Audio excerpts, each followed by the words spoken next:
Inicia a las 5 con Alberto Padilla.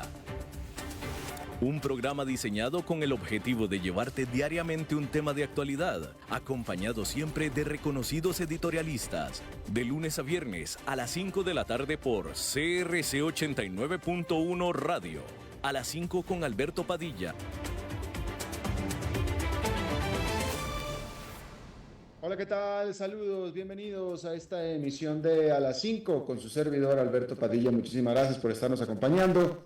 Gracias por estar ahí. Le mando cálidos saludos desde la señal de CRC 89.1 en radio en San José, Costa Rica, desde donde estamos transmitiendo hasta el punto, en el tiempo, en el espacio en el que usted nos está escuchando, porque estamos saliendo en diferentes vías simultáneamente, por ejemplo, en Facebook Live, en la página de este programa, A las 5 con Alberto Padilla. Estamos disponibles en el canal de YouTube de este programa. Estamos en podcast, en las principales plataformas para ello, como Spotify, Apple Podcast, Google Podcast y otras 5 importantes más. Aquí en Costa Rica, este programa que sale en vivo en este momento a las 5 de la tarde se repite todos los días a las 10 de la noche aquí en CRC 89.1 Radio. En esta ocasión, como usualmente me acompaña, tratando de controlar los incontrolables, el señor David Guerrero y la producción general de este programa, siempre poderosa, desde Colombia, a cargo del señor Mauricio Sandoval. Hay que comenzar informándole que Estados Unidos anunció que suspenderá las entregas de sus sistemas de defensa aérea, interceptores, a otras naciones aliadas. Va a suspender la entrega a otras naciones aliadas para poder acumular más ayuda, podérselas dar con más rapidez y en mayor cantidad a Ucrania.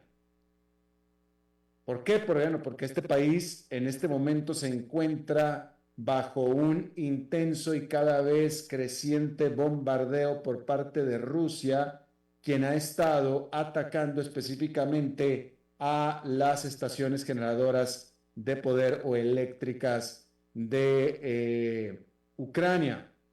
El presidente del país, Vladimir Zelensky, dijo que Ucrania necesita al menos 7 más sistemas Patriota o Patriot Systems para poder defenderse de manera efectiva en contra de los ataques de Rusia. Más temprano, este jueves, Rumania anunció que enviará uno de estos sistemas a su vecino Ucrania. Mire, esto no lo discutimos la semana pasada, pero si usted estuvo atento, la semana pasada Vladimir Putin, de manera muy generosa, vamos a decirlo así, pero claro, lo estoy diciendo con sorna, de manera muy directa, reiteró, porque ya lo había dicho, pero él reiteró en un foro internacional, y si mal no recuerdo pudo haber sido incluso en Corea del Norte durante la visita que hizo, pero él dijo, y lo dijo, lo estoy parafraseando, pero lo dijo casi tan claramente como esto, y él dijo, esta guerra se puede terminar en este momento, tan solo Ucrania quiera. Y la manera en que se puede terminar en este momento es que Ucrania desista de las provincias que nosotros los rusos ya invadimos y deje de atacar a Rusia. En el momento en el que Ucrania desista de las provincias, que creo que son 4, pero en todo caso son las provincias que colindan con Rusia y que ya Rusia tiene invadidas en este momento. Y Vladimir Putin dijo, en el momento en el que Ucrania desista de estas provincias, es decir, me las entregue a mí, y deje de pelear y deje de enviar misiles a Rusia, en ese momento se acaba la guerra sin problema. Qué hombre más magnánimo, ¿no? Pero también qué hombre más directo, pero también qué hombre más imposible. Y aquí es donde viene el comentario que yo le quiero hacer a usted, porque el presidente de Ucrania ya dijo que de ninguna manera va a permitir que Rusia se quede con ninguna parte de Ucrania, ni siquiera con Crimea, que fue la que invadió 6 años antes de que comenzara esta guerra, hace 2 años, ¿sí? Entonces ahora Ucrania Ya Ucrania había dejado de pelear por Crimea, por la península de Crimea. Ahora quiere todo lo que le invadió recientemente, más Crimea. ¿Sí? Entonces, claramente, el punto que estoy tratando de hacer acá es que claramente Vladimir Putin no quiere y no pretende terminar esta guerra, porque si lo único, o sea, es decir, si él es serio en su intención de que la guerra se termina en el momento en el que Ucrania deje de pelear y le deje quedarse con las tierras que ya tiene, con las provincias, pues entonces no hay final posible a la guerra, porque ya dijo Ucrania que no lo va a permitir y me parece que es absolutamente lo correcto, es totalmente lo correcto. Ningún país, no nada más Ucrania, pero ningún país debe de dejar de defenderse y de atacar y de ser ofensivo y de hacer todo lo que tenga que hacer para liberar una tierra que es ocupada por un gigante vecino. Absolutamente. Sentaría un terrible precedente para todo el mundo en la historia por venir. Entonces, el punto aquí es que yo no veo cómo va a terminar esta guerra, porque de alguna manera Vladimir Putin tarde o temprano tendría que comerse sus palabras y retirarse por completo de las provincias que ya ocupó, si es que depende de él terminar esta guerra. Pero él ya dijo qué es lo que quiere, y aparte, siempre lo ha dicho, él siempre lo ha dicho. Él siempre lo ha dicho. Él siempre, en su plan de paz, siempre ha estado que Ucrania le deje o le otorgue, le entregue las provincias que él ha invadido. Entonces, francamente, me parece que esta guerra va a continuar por mucho tiempo más. Evidentemente, Vladimir Putin está muy determinado en quedarse de manera totalmente ilegal, de totalmente atropellada, de totalmente es un atropello con las provincias que invadió de Ucrania, y Ucrania está haciendo lo propio, literalmente, lo apropiado y lo correcto en defenderse. Así es que, ¿cuándo va a terminar este conflicto? ¿Quién sabe? Probablemente suceda, de hecho se espera que si acaso llega a ganar Donald Trump la presidencia ahora en noviembre de Estados Unidos, probablemente Donald Trump vaya a determinar no ayudar más a Ucrania. Eso pudiera suceder, pero todavía tiene la Unión Europea a Ucrania para que la ayude. Así es que, de nuevo, no tiene para cuándo esta guerra, evidentemente. Hablando de la OTAN, hay que decir que el primer ministro saliente de los Países Bajos, Mark Rutte, fue confirmado como el próximo secretario general de la Organización del Tratado del Atlántico Norte, la OTAN, después de haber ganado el apoyo de todos los miembros de esta alianza.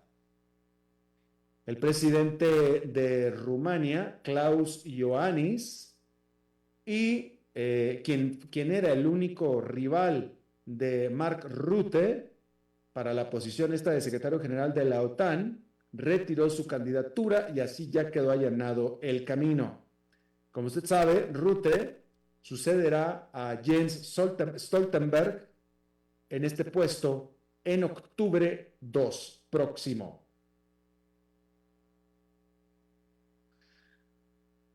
Las fuerzas de defensa de Israel bombardearon varios campos de refugiados en la franja de Gaza y avanzaron más hacia la ciudad de Rafah, de acuerdo a reportes.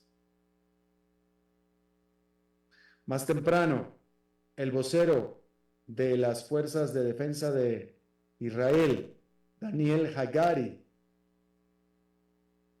al parecer puso en duda la estrategia en Gaza del primer ministro de Israel, Benjamin Netanyahu, al decir que nadie piensa que podemos eliminar a Hamás. O dicho más concretamente, de la manera más correcta que lo dijo él, es que Cualquiera que piense que eliminar a Hamás es posible, está equivocado. Después de esta declaración, las fuerzas de defensa de Israel clarificaron que esta declaración de Hagari se refería a la ideología de Hamás, pero no a las capacidades militares de Hamás.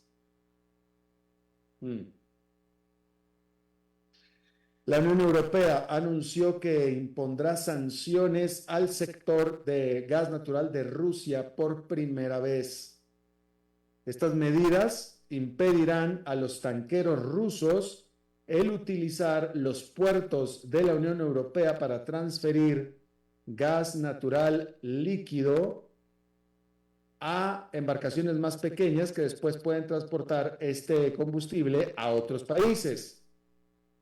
Estas sanciones están diseñadas para afectar a los exportadores de gas de Rusia, los cuales han estado enviando grandes cantidades de financiamiento hacia el Kremlin. Y bueno, en Arabia Saudita se ha reportado al menos 1,000 muertos. Al menos 1,000 muertos por el calor extremo durante el peregrinaje a la Meca, este peregrinaje anual del Hajj. Allá las temperaturas alcanzaron los 52 grados centígrados.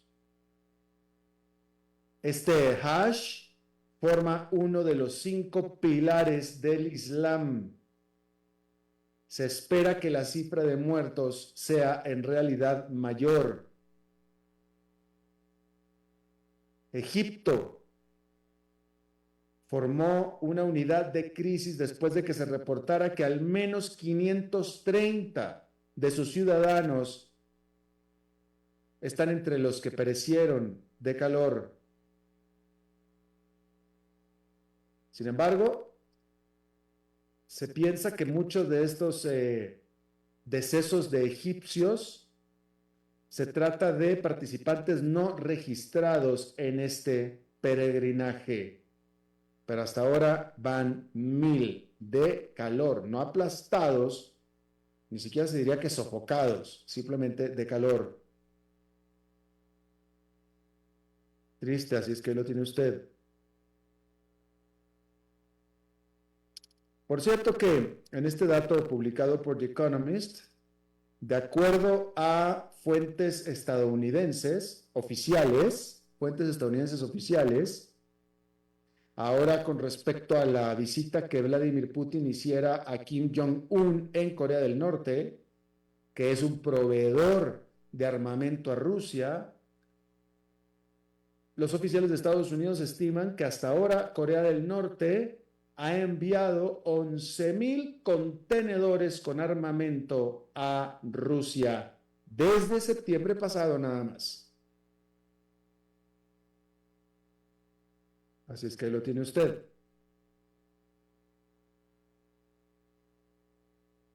Bien, hay que decir que este jueves en Colombia fue el último día de la sesión legislativa. Y a partir de este momento, aquellas iniciativas de ley que no progresaron durante esta sesión, que no pudieron ser aprobadas, que no pudieron ser consideradas, simplemente son desechadas. El gobierno actual de Gustavo Petro, este gobierno de izquierda, que es el primer gobierno izquierdista de Colombia, y que entró al poder en agosto del 2022, estaba apresurándose para que se le aprobara reformas importantes para el gobierno con la intención, de acuerdo al gobierno, de reducir la desigualdad en uno de los países más desiguales del mundo, como son casi todos los países de América Latina. Hay que decir que el viernes pasado, la Cámara Baja colombiana aprobó una reforma de ley para reformar al sistema de pensiones, que es el cambio más grande que se da al sistema de seguridad social de Colombia desde 1993.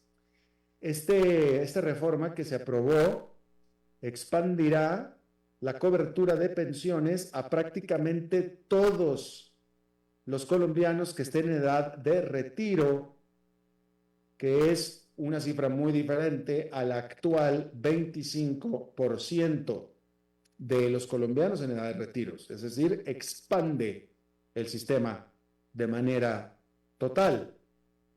El 11 de junio, los legisladores comenzaron el largo proceso de debatir una reforma laboral y desde entonces han aprobado la mayoría de los artículos de esta. Sin embargo, por supuesto que no todo ha sido así de sencillo en este proceso, porque todavía esta reforma a las pensiones se espera que vaya a recibir demandas en las cortes por parte de, bueno, que vayan a poner demandas en las cortes en contra de estas reformas, con lo cual entonces por lo pronto se postergaría su entrada en vigor y vamos a ver si después sobreviven y esta reforma y de qué manera sobreviviría, ¿sí? Y también estaba pretendiendo el gobierno una nueva ley a la educación pública, la cual por supuesto que estaba pretendiendo mejorar el acceso tanto a las escuelas como a las universidades, y esta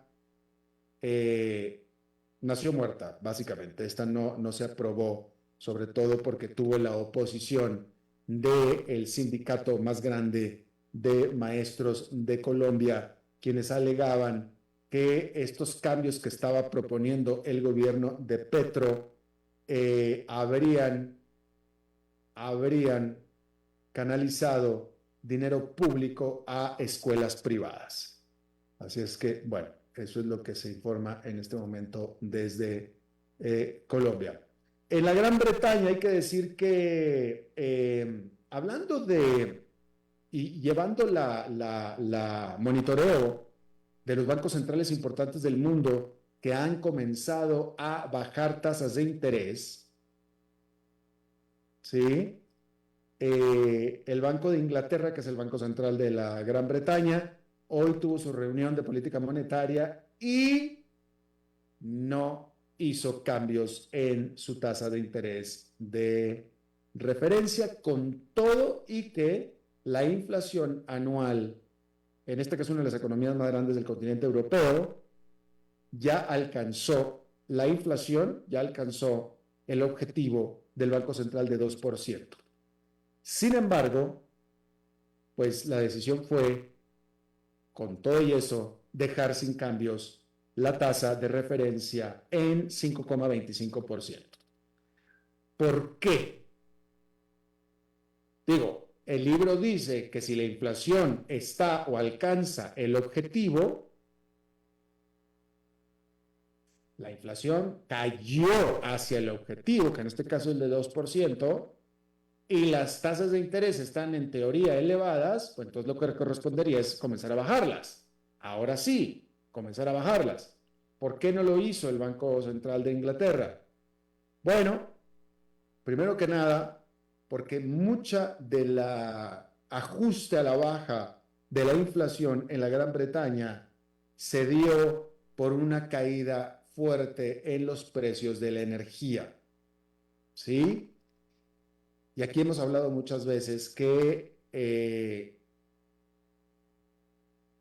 la medida de inflación que es importante para el Banco Central es la inflación subyacente, es decir, aquella inflación que se le quita a los volátiles precios de la energía y los alimentos porque son precisamente volátiles. Esos suben y bajan y afectan el número de la inflación. Pero el que verdaderamente hace que la inflación permanezca en mediano a largo plazo es la inflación subyacente. Son las otras cosas que no son los precios de la energía y los alimentos, que no son volátiles, es decir, los precios que no son volátiles. Y esos precios, precisamente, están cayendo, pero de manera mucho menos rápida que los precios de la energía, ¿sí? Entonces, de tal manera que la inflación subyacente de la Gran Bretaña permanece, es así, bastante por arriba del objetivo en 3,5%. La inflación subyacente. Si le mete usted el precio de la energía, la inflación cayó a 2%. Si se lo quita, en realidad la inflación está en 3,5%. Entonces, todavía no se puede bajar la tasa de interés. Es una potente razón para no hacerlo, ¿sí? Y bueno, también hay que decir que el crecimiento salarial y la inflación del sector servicios permanecen bastante altas y estos son determinantes para la decisión del Comité de Política Monetaria del Banco Central, ¿sí? Ahora, de todos modos, hay que decir que se espera que en el corto plazo vayan a comenzar los cortes de tasas de interés allá, porque el desempleo está aumentando, está ahora en 4,4%, que es un nivel más alto, el nivel más alto pospandémico, y el mercado laboral y los analistas sobre el mercado laboral sugieren que este va a seguir debilitándose, lo que aumenta las posibilidades de que en el corto plazo el Banco Central vaya a comenzar y vaya a unirse con el resto de los bancos, como el de Suiza, como el de Canadá, como el de Suecia, a comenzar a bajar las tasas de interés. Y por supuesto que también la atención está puesta sobre la Reserva Federal, Banco Central de los Estados Unidos. Muy importante. Bueno, le comento que en el hemisferio norte, este jueves fue el solsticio de verano. ¿Sí? Este jueves fue el día que más luz de sol hubo en todo el año en el hemisferio norte. ¿Sí? En este caso de América Latina, pues estamos hablando básicamente de México. Bueno, Centroamérica hacia arriba, pero pues México básicamente, ¿no? Y ya de acá, a partir de mañana, cada día va a tener menos luz hasta llegar a finales de diciembre, donde se da entonces el de invierno. Pero este día fue el día de mayor sol en el hemisferio norte con el solsticio de verano, ¿sí? Y bueno, hay varias relaciones que hacer aquí con respecto a todo lo que sea luz solar, ¿no? Y por ejemplo, pues es el día en el que más, por razones obvias, más se puede aprovechar la luz solar para aquellos que generan electricidad a raíz de la luz solar, precisamente. Y por cierto, ¿usted sabía que la vasta mayoría de la generación de energía solar en el mundo, de la capacidad de generación de energía solar del mundo, la vasta mayoría, usted sabía que está precisamente en el hemisferio norte? ¿Y usted sabe por qué? ¿Por qué está en el hemisferio norte la gran capacidad del mundo de generación de energía solar? Bueno, simplemente porque China ha hecho grandes inversiones en la generación solar, grandes inversiones, grandísimas, por mucho, mucho más que el resto del mundo. Y China está en el hemisferio norte. Entonces, ya con eso. Claro, Estados Unidos también Estados Unidos, pero la que hace aquí el peso de la balanza es China, y eso es lo que hace que, por eso, esté precisamente en China, digo, en el hemisferio norte, la gran capacidad instalada de generación eléctrica en el mundo. Así es que ahí lo tiene usted. Vamos a hacer una pausa y regresamos con nuestra entrevista de hoy.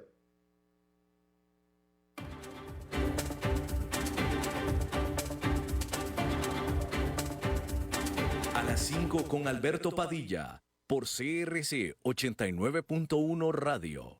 Ok, ya te has reído con nosotros, has aprendido con nosotros y nos hemos conocido más. Pero es hora de ponernos serios. El mejor momento para invertir fue hace 10 años y el segundo mejor momento para hacerlo es hoy. Entra a transcomer.com, convertite en un inversionista y transforma tu destino. Transcomer, puesto de bolsa de comercio. Construyamos juntos su futuro. Somos expertos en eso. En mi país, mi familia fue perseguida y teníamos miedo. Tuvimos que huir para salvar nuestras vidas. Dejé atrás mis amigos, mi casa y mi perrito. Vinimos a Costa Rica buscando protección. No es fácil empezar de cero. Ahora que estoy matriculada en el colegio, volví a tener esperanza para salir adelante. Soy una estudiante, soy refugiada. Las personas refugiadas merecen un presente y un futuro sin discriminación. Un mensaje del MEP y el ACNUR.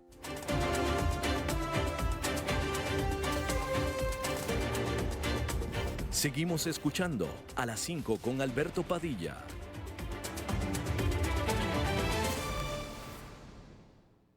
Muchísimas gracias por estar con nosotros, por continuar con nosotros.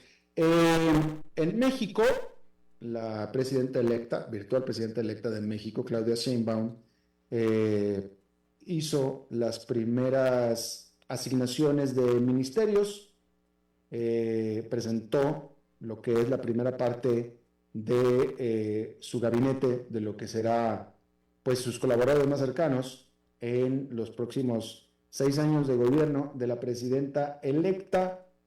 Y bueno, pues vamos a tratar de sacar una idea, una visión de cómo es, de lo que podemos esperar de este sexenio, de este mandato, en base a lo que está decidiendo actualmente la presidenta electa de México. Yo le agradezco muchísimo a nuestro invitado del día de hoy, Antonio Ocaranza. Él lleva décadas dentro de la política o alrededor de la política mexicana, un gran conocedor, actualmente analista, observador. Él es el presidente de la propia firma de reputación, Oca Reputación, que se llama, basada en la Ciudad de México. Y es alguien que tenemos muchísimo tiempo de andar en esto juntos. Mi querido Antonio, te saludo con mucho gusto después de tantos años. ¿Qué tal, Alberto? Qué sorpresas da la vida. Encantado de saludarte. Qué sorpresas da la vida, efectivamente, ¿no? Oye, a ver, Antonio, bueno, primero que nada, ¿qué es lo primero? Bueno, primero que nada, el puesto que primero se definió de que se iba, del gabinete de Claudia Sheinbaum, era el del ministro de Hacienda, que es Ramírez de la O, que se queda, que se hereda de la presidencia de López Obrador hacia Claudia Sheinbaum. Ese ya sabíamos. Pero ahora eligió a otros 6. ¿Qué es lo que puedes tú de reflexionar? ¿Cuáles son tus primeras reflexiones de esta presentación que se dio este jueves de estos primeros 7 ministerios que asigna Claudia Sheinbaum? Pues yo creo que van a ser, es un anuncio que va a ser bien recibido. Creo que hace una combinación Claudia Sheinbaum de gente cercana a ella, que viene de la academia, o que ha trabajado con ella en el gobierno de la Ciudad de México, que es de donde proviene ella para aspirar a la presidencia, y también gente que viene de trabajar con el presidente López Obrador. Dio hoy 6 nombres. El que te refieres de Ramírez de la O, ella ha insistido en que lo ha invitado y él ha dicho que será un honor, pero no está dentro de esta lista, así que asumimos que en algún momento hacia adelante lo anunciará. Pero llama la atención que siendo algo ya tan cantado y definido y teniendo mercados un poquito nerviosos, que la presidenta electa no hubiera decidido también incluirlo en esta primera lista. Pero yo creo que también lo que nos dice la composición de estas personas que nombró hoy es una lista que tiene experiencia, que tiene gente muy bien preparada, que viene de una experiencia también internacional muy reconocida. Así que comparado con lo que ha sido la crítica que se le ha hecho al presidente López Obrador de preferir la lealtad a la capacidad y al conocimiento y a la experiencia, creo que este anuncio va a ser tomado diferente. Una mujer que decide por gente que tiene experiencia, tiene conocimiento, se ha preparado en universidades del extranjero y creo que esa es una muy buena señal, Alberto. Interesante, interesante. Hay que mencionar que hay varios ministros o secretarios, como se les conoce en México, de la presidencia de Andrés Manuel López Obrador, que se pasan a diferentes carteras, pero también en ministerios, a la de Claudia Sheinbaum. Una de ellas es, por ejemplo, Alicia Cárdenas, que es la actual canciller de México, pasa a ser, de todos modos, no canciller, pero ministra con Claudia Sheinbaum, según se anunció hoy. Un nombre que a mí en lo personal me llama la atención y que te voy a pedir que nos los pongas en contexto es el de Marcelo Ebrard. Marcelo Ebrard, él fue alcalde de la Ciudad de México y él era uno de los muy posibles contendientes a la presidencia, que si no hubiera sido Claudia Sheinbaum, no hubiera sido Marcelo Ebrard. En algún momento se cuestionó, ciertamente yo lo cuestioné, sobre si Marcelo Ebrard, cuál iba a ser su papel, sobre si se iban a conformar o no con estas designaciones, y ahora ella lo invita a ser parte del gabinete. ¿Cómo interpretas tú esto?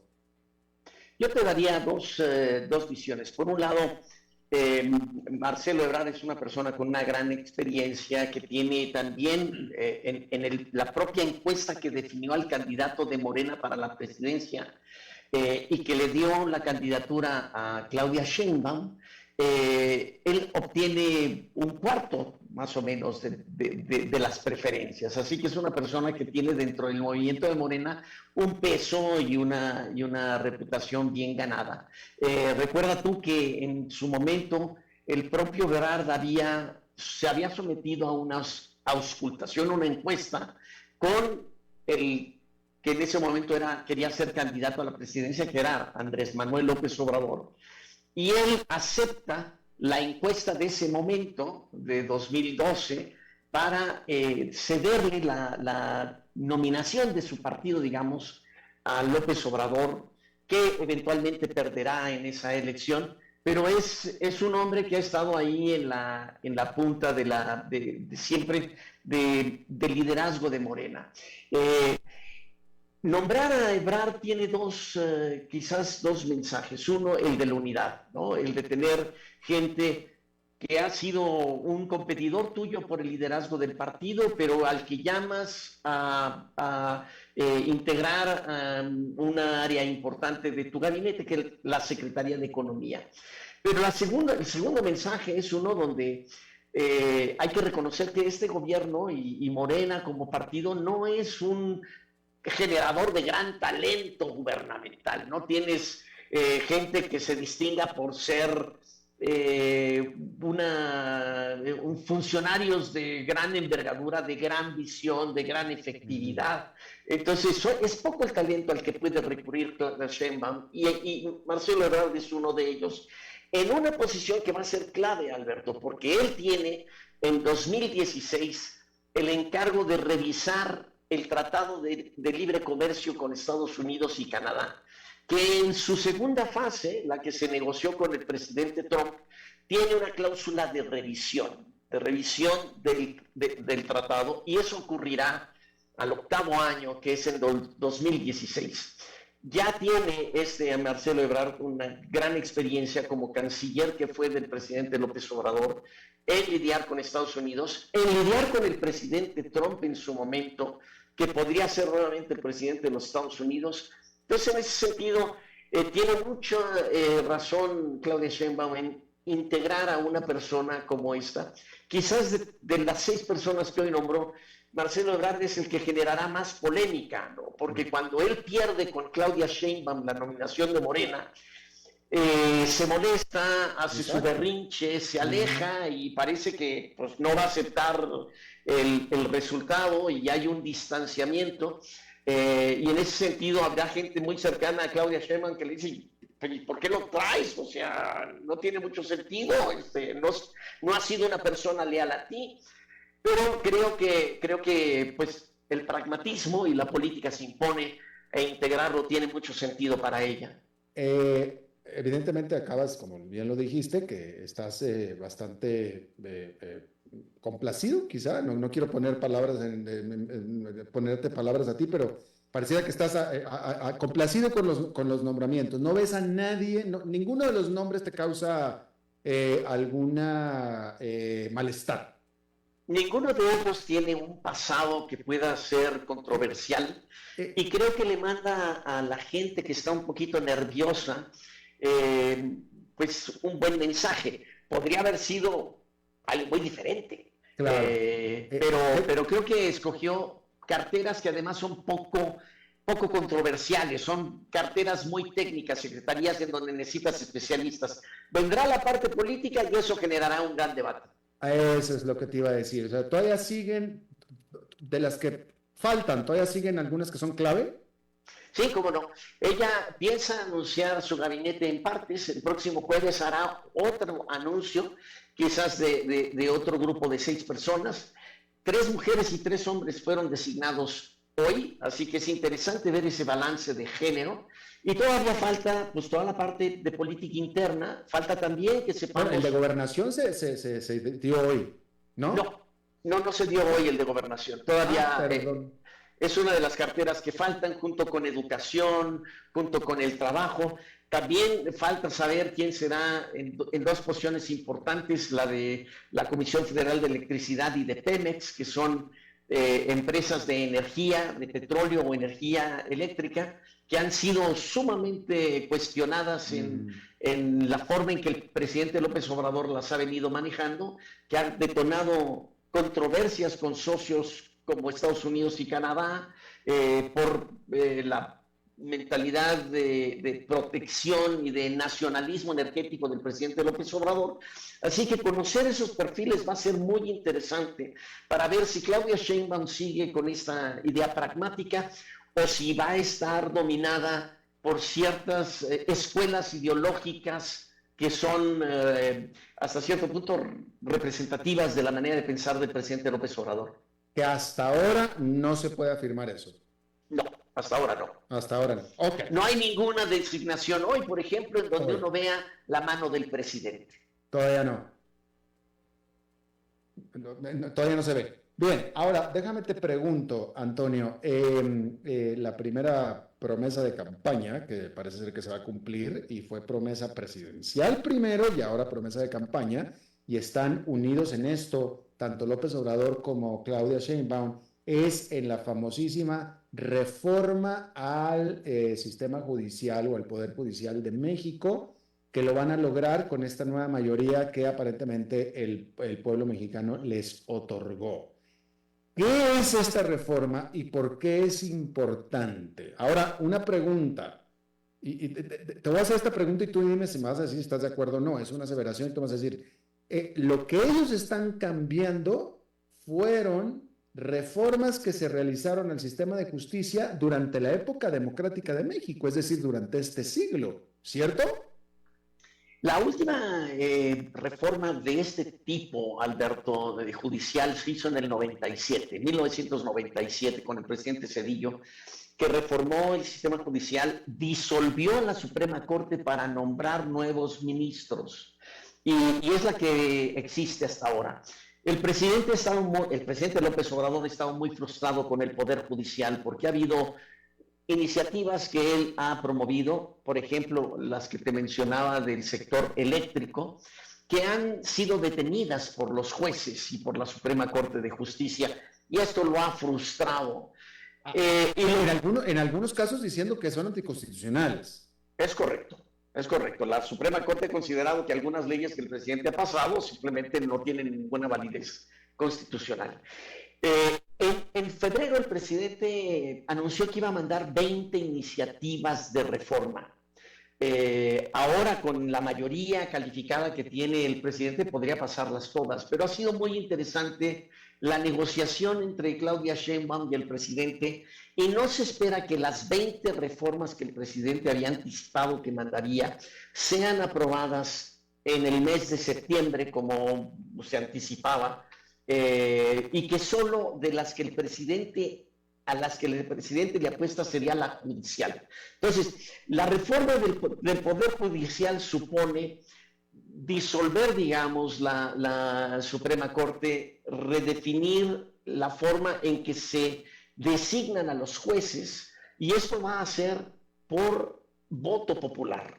En el caso de la Suprema Corte, por ejemplo, el gobierno, el Ejecutivo, las cámaras y otros poderes van a presentar nombres y de ahí saldrán los 11 que son actualmente ministros de la Suprema Corte.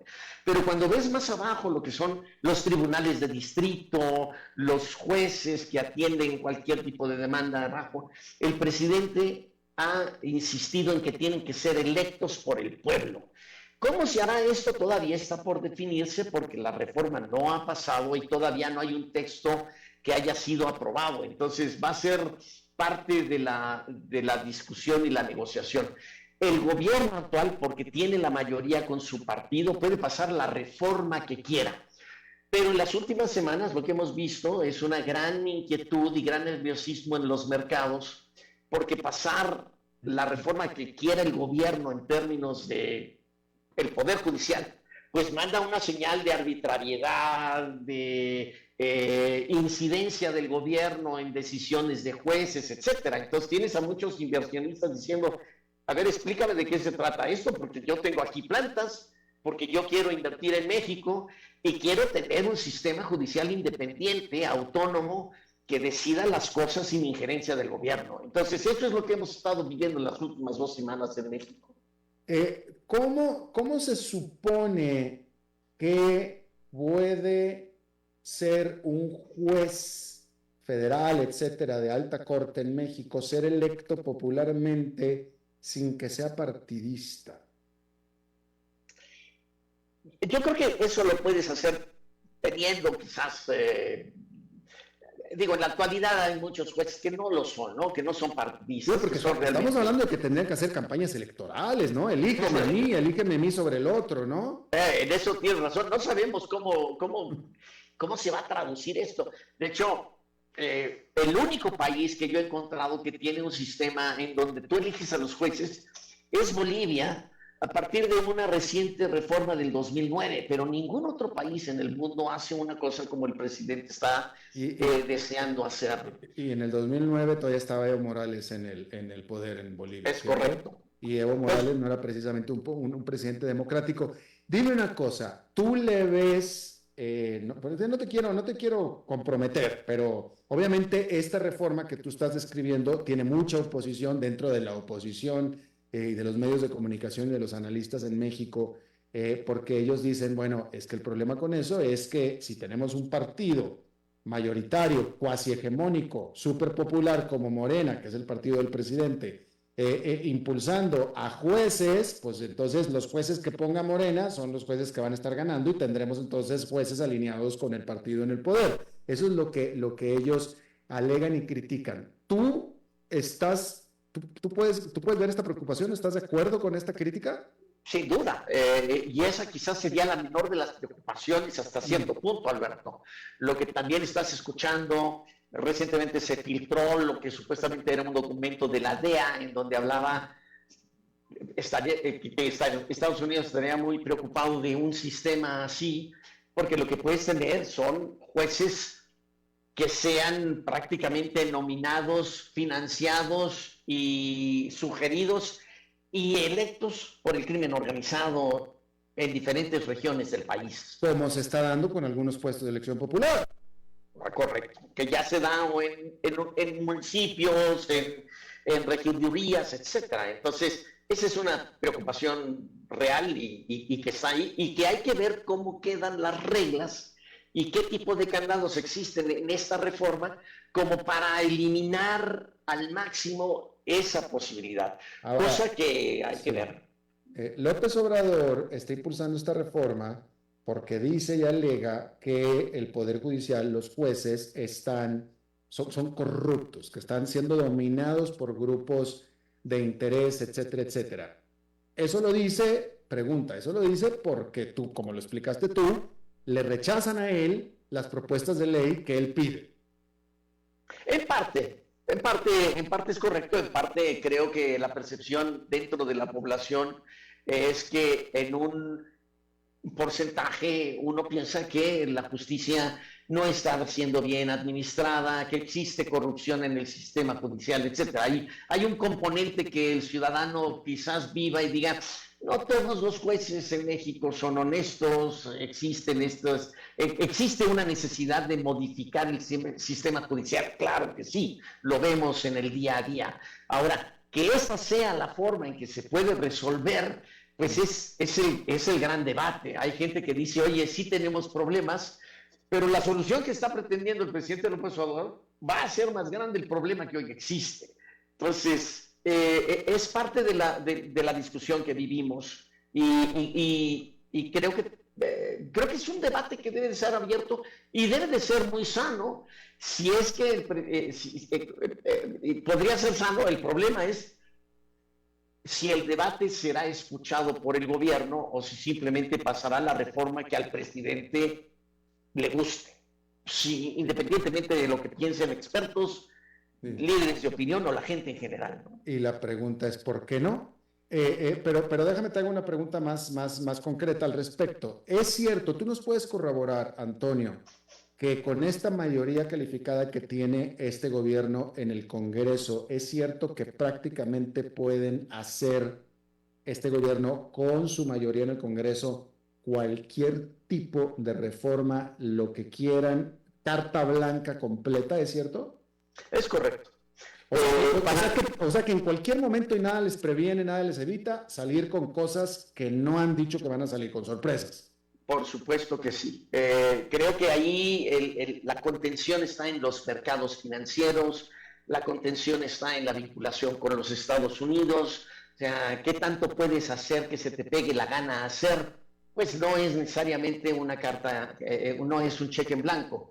Pero en México, para hacer una reforma constitucional, Alberto, necesitas lo que llaman la mayoría calificada, que son 2/3 partes de las dos cámaras, y también que pase por más de 17 legislaturas estatales. Y Morena tiene ese número de diputados sin problema. Solo le faltarían 2 senadores para tener la posibilidad de pasar reformas constitucionales en el Senado y no tiene problema para conseguirlos. Y de los estados en México, tiene 10 más de los que requiere. Tiene 27 estados con una mayoría de partido. Entonces, pueden hacer una nueva constitución sin ningún problema.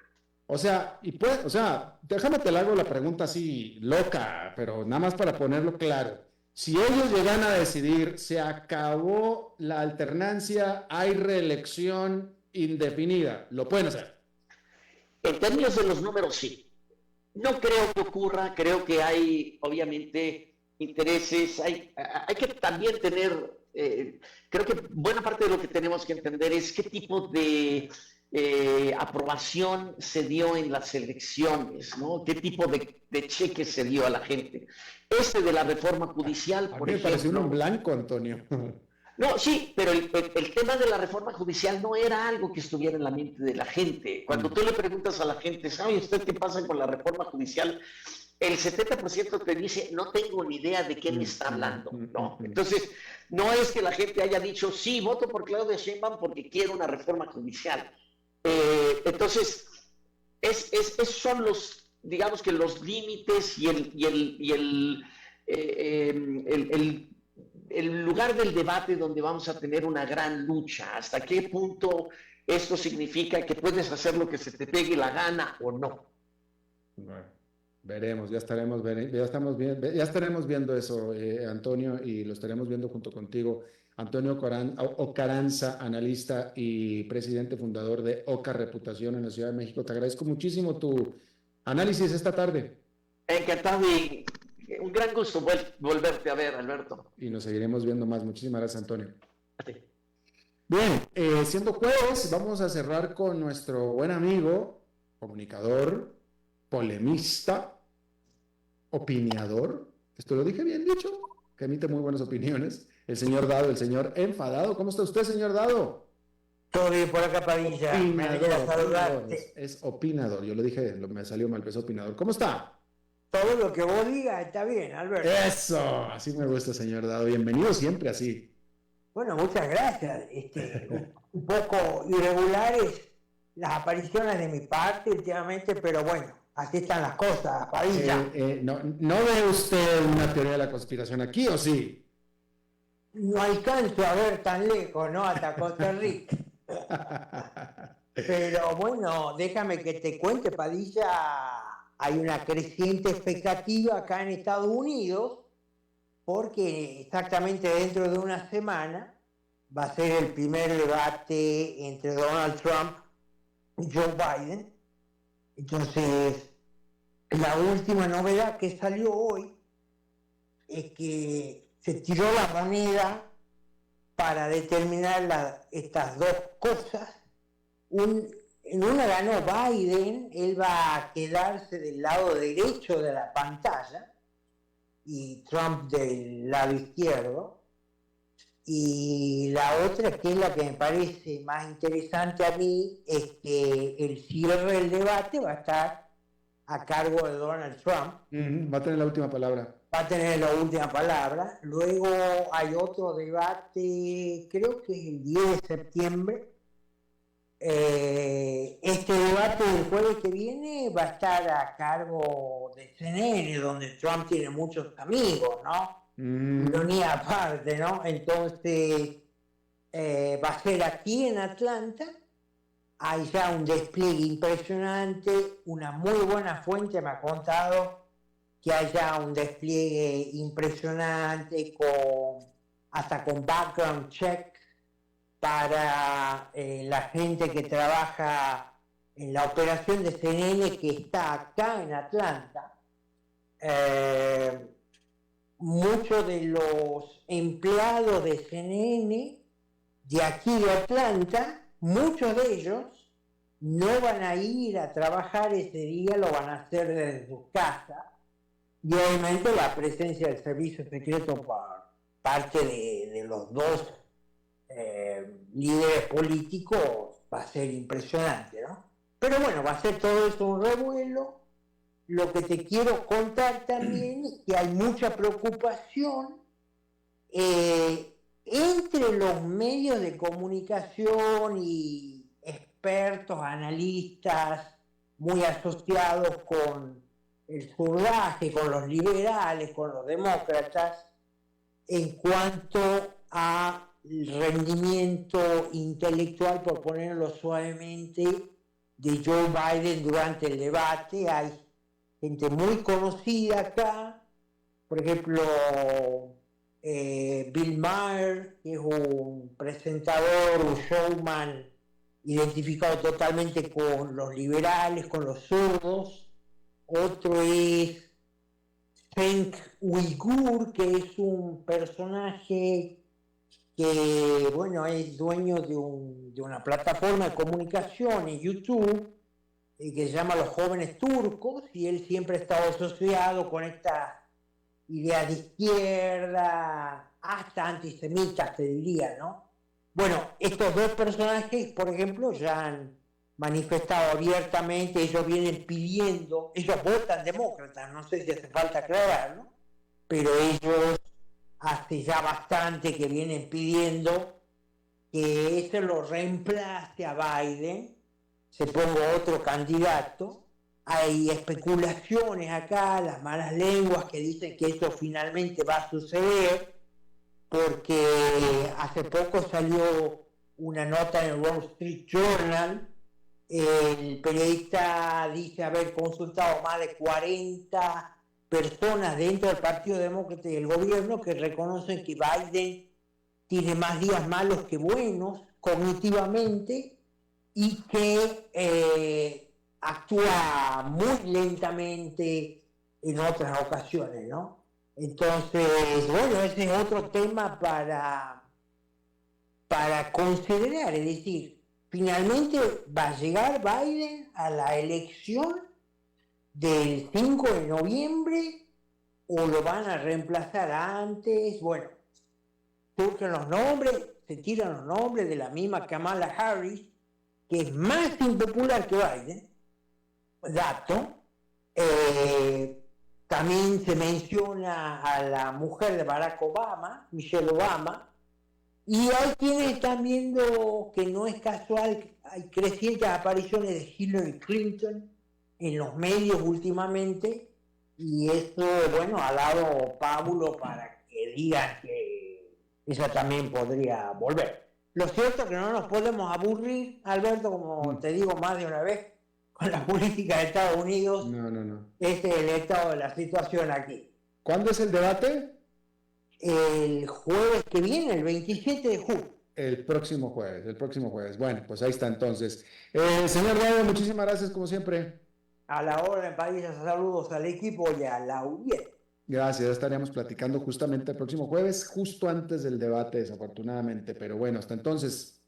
Hasta entonces. Y eso es todo lo que tenemos por esta emisión de A las 5 con su servidor Alberto Padilla. Muchísimas gracias por habernos acompañado. Espero que termine su día en buena nota, en buen tono, y nosotros nos reencontramos en 23 horas. Que la pase muy bien.